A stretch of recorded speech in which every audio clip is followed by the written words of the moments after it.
আসসালামু আলাইকুম। আজকে আপনাদের জন্য নিয়ে আসলাম একটা সবজির রেসিপি। সবজিটা হচ্ছে চিচিঙ্গা আর চিটিঙ্গা ভাই অনেকে বলে কইন্ডা। কার ভাষায় কী বলে এটা আমি জানি না, আমরা চিচিঙ্গাই বলি। তো দেখুন তাহলে আমি এটা ভালো করে ছুলে উপরে ছিলকাটা ফেলে এভাবে গোল গোল করে কেটে নিয়েছি।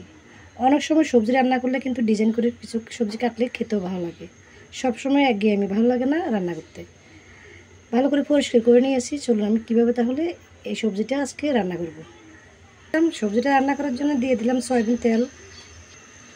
তেলটা গরম হয়ে গেলে দিয়ে দিব বেশি করে পেঁয়াজ কুচি। কিছুক্ষণ একটু ভেজে নিব।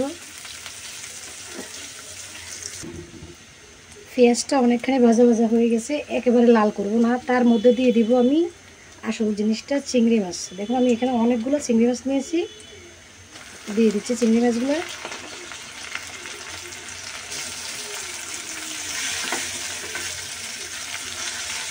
সাথে দিয়ে দিব লবণ, হলুদের গুঁড়ো লাগবে, লাল মরিচের গুঁড়ো লাগবে, জিরার গুঁড়ো লাগবে। ভালো করে ভেজে নেব একটু। দিয়ে দিচ্ছি কুচি করে রাখা টমেটো। চিংড়ি মাছগুলোকে আমি ভালো করে ভেজে নেব। চিংড়ি মাছগুলোকে ভালো করে ভেজে নেওয়ার পর দিয়ে দিব আমি এখানে চিচিঙ্গাগুলো।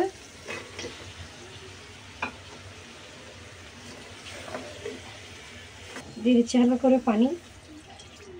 আমি যে হালকা পানিটা দিচ্ছি এটার উপরে এই সবজিটাকে কষিয়ে নিব, তার জন্য ঢাকনা দিয়ে দিচ্ছি। চলে আসলাম কিছুক্ষণ পর, দেখুন ঢাকনাটা উঠিয়ে নিছি। এখানে অনেকখানি পানি বেরিয়ে গেছে। আমি কিন্তু অনেক কম পানি দিয়েছিলাম, আপনারাই দেখছেন। এই পানির উপরে আমি এটাকে ভালো করে ভুনা করে নিব। আবার ভালো করে মিক্স করে দিলাম, আবারও ঢাকনা দিয়ে দিচ্ছি কিছুক্ষণের জন্য। আবারও কিছুক্ষণ পর চলে আসলাম। দিয়ে দিচ্ছি কয়েকটা কাঁচামরিচ আর কুচি করে রাখা ধনেপাতা। এগুলো গাছ ধনেপাতা যেগুলো বলে ওগুলো একটু বড় সাইজে করে কাটতে হবে। রান্নার শেষে কিন্তু আমি আরও একটা জিনিস দিব, দেখতে থাকুন তাহলে। সিদ্ধ হয়ে গেছে, আর 2-3 মিনিট এভাবে আর একটু রান্না করে নেব। ঢাকনা দিয়ে দিচ্ছি আবারও।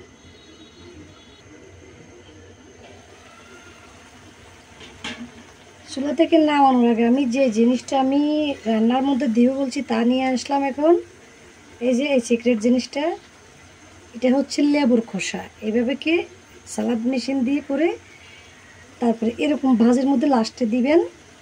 2-3 মিনিট এভাবে রান্না করবেন, তারপরে নামিয়ে নেবেন। দেখবেন খেতে যে এত ভালো লাগে, যে কোনো কিছু দিয়ে খেতে পারবেন। খিচুড়ি, পোলাও, সাদা ভাত, সব কিছুর সাথে।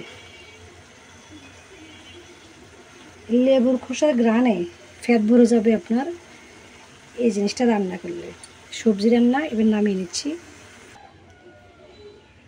রসালু রসালু চিংড়ি মাছ লেবুর আজকে সবজি ভুনা। কার কার কেমন লাগলো ভালো করে জানাবেন আমাকে। কেমন হলো খেতে কিন্তু দুর্দান্ত স্বাদ। একবার এভাবে ট্রাই করবেন। তাহলে আজকের এই সহজ রেসিপিটা যারা যারা দেখছেন এখন একটা সাবস্ক্রাইব করে আমার পাশে থাকবেন। রেসিপিটা শেষ করে এখানে বিদায় নিচ্ছি। সবাই ভালো থাকবেন। আল্লাহ হাফেজ।